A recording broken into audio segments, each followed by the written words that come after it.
Hello, my name is Brendan, and I just finished a run. And I run for mental health, basically. And I'm sure you've read articles about how some amount of exercise every day can improve your mental health. And so I want to talk about what's worked for me. First, a little bit about me. About 3 years ago, I answered a routine questionnaire by my primary care physician, and the results of it meant that she recommended I see a therapist. I was dealing with depression that impacted my ability to live my best life. And after talking with her for a while, she said she could recommend, or she could refer me to, with the therapist for a while, who was a wonderful therapist. She said that she could refer me to a psychiatrist to talk about whether there was medication that could help me improve my mental health.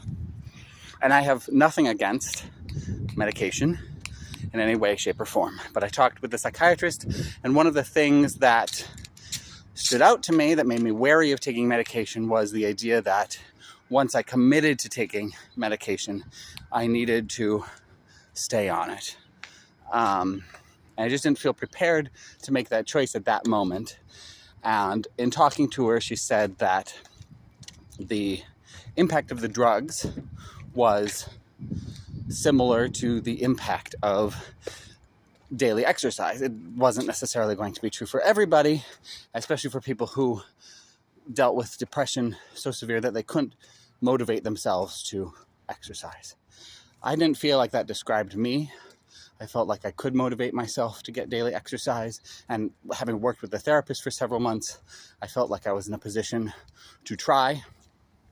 And I started by taking my basketball to the basketball hoop and shooting some hoops as frequently as I could. And that was good. And then I started to incorporate other people into doing that, and that was even better. But I wound up not doing it if I couldn't add other people to the routine. And so it's hard to coordinate other people, and I fell off of that. Then I got COVID, and while I had COVID, my mother, who was reading about these dramatic drops in O2 saturation levels for people being what led to death, bought me a Fitbit that would measure my O2 saturation levels. And that proved useful in more ways than one. I'm not a shill for any product in particular, but I do think that having the Fitbit gave me the added gamification to maintain an exercise practice. And so here is what I have settled into and what I find useful. The first principle is that there's no one routine that's right. And if I'm feeling a certain way in a day, I have permission to do whatever I want to. And what that meant on the first few days was I had read, or I had been told by the therapist and the psychiatrist, that the recommendation was 20 minutes with your heart rate above 120. And I had a Fitbit now, so I could measure that very precisely. And I would get dressed in clothes that I was comfortable exercising in, which is a t-shirt and shorts and shoes suitable for running in. And I would run, and I would stop when it felt uncomfortable.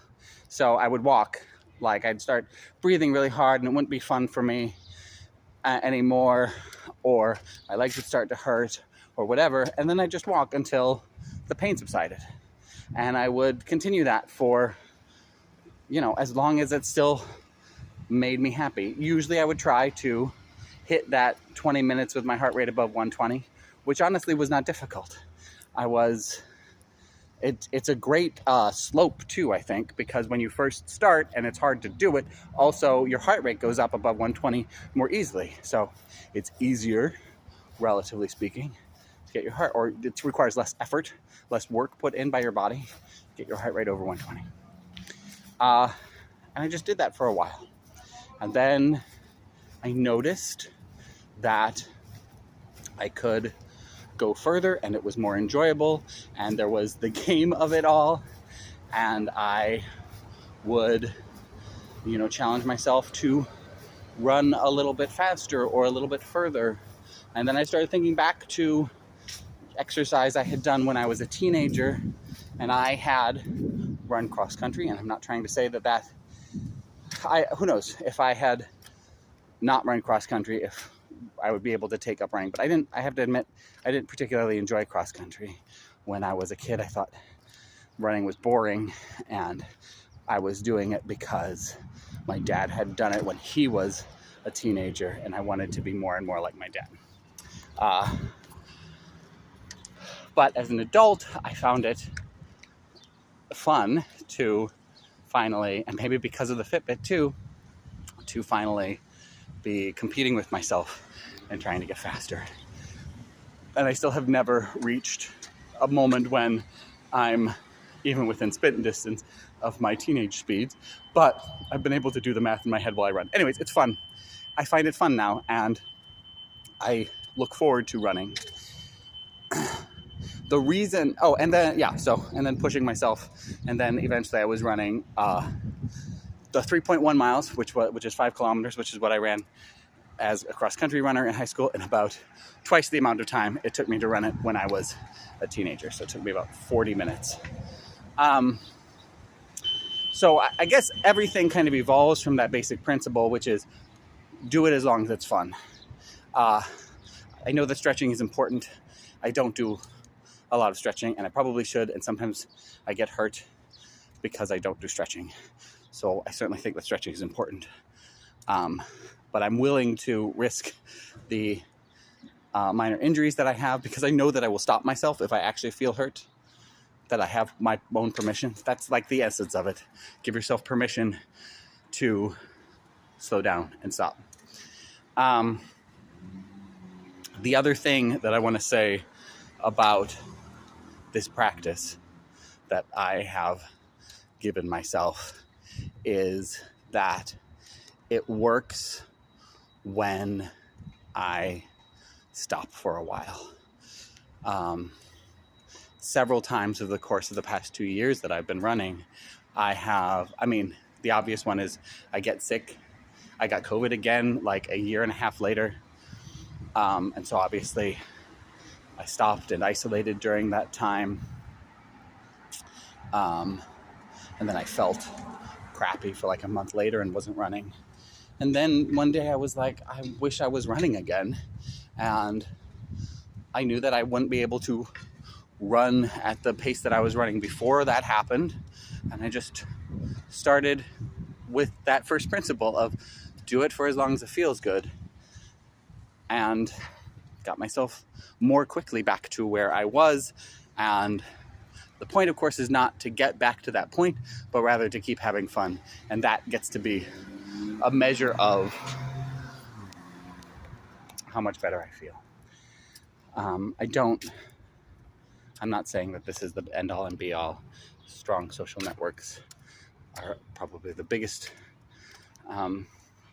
contributor to good mental health, and also why I was able to get motivated to take care of my mental health in the first place. But it helps. It certainly helps.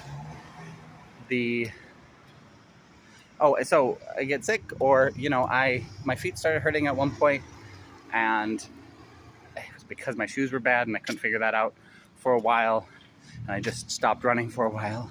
Today is the first day I ran in probably 3 weeks, and I gave myself permission to just run as much as I wanted to run.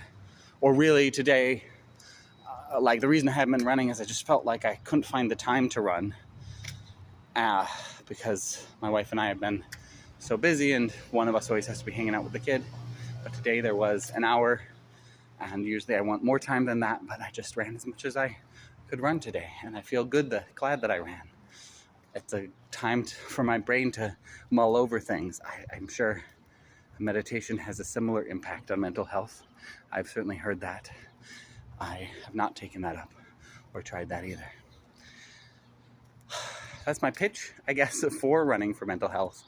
And in a nutshell, it was run for 5 minutes just to prove to yourself that you can leave the house. And then the next day, I ran a little bit further. I mean, just following what my body was comfortable doing until I was excited to spend an hour and a half running and trying to run faster and trying to run further. Actually, I don't really run faster ever, but trying to run further before I have to break to walk, and then walking for as long as I want to, and then running again. Those Couch to 5K things really try to turn it into a system, and I'm sure that that is helpful for some people. I had tried that at one point and was like, I don't feel like stopping right now. It tells me to stop, and I don't feel like going right now. It tells me to go. But listening to just what I want did work. So I think the first step is to leave the house or whatever. I say that like it's easy, and I know that it's not. But it got easier and easier, and now it's pretty easy.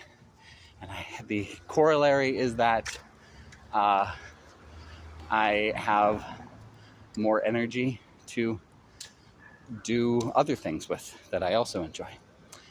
And yeah, anyways, mental health is cool. Have a wonderful day, and I certainly hope that joy finds you and you find joy. I have a friend named Joy, so I imagine finding her and giving her a big hug. There are other forms of joy besides the human being. But of course, I'm rambling. This was fun. Thanks for letting me talk, or for listening to me talk. You didn't explicitly give me permission because you are an imaginary audience member. Until you've seen me say this, and then you're a real audience member. Pretty trippy.